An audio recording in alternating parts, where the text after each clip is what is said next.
As colunas da igreja,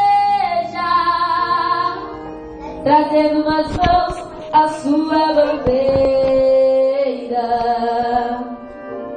Sejam bem-vindas, mulheres de pé. Aqui tem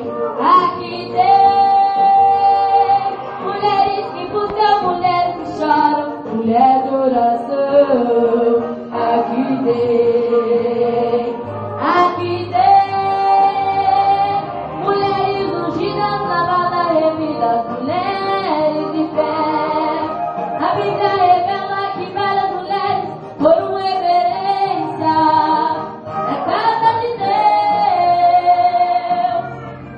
Mulheres prudentes, mulher profetisa, que deram a vida para agradar a Deus. Aqui vejo essas que são preciosas e o seu valor está tão ouvir. Mulheres de fé que brilharam no passado, mas se você olhar aí bem no seu lado, vai encontrar uma brilhando aqui. Aqui tem mulheres que buscam, mulheres que choram, mulher de oração. Aqui tem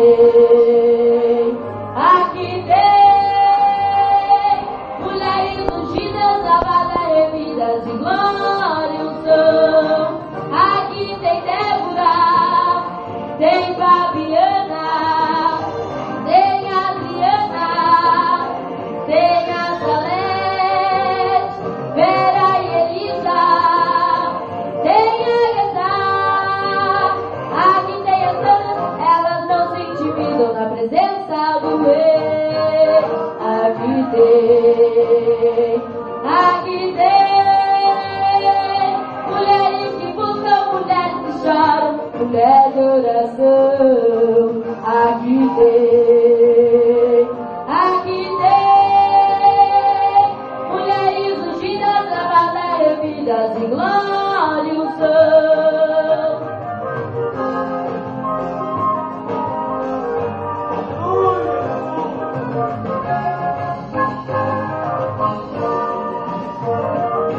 A Bíblia revela que várias mulheres foram reverência na casa de Deus.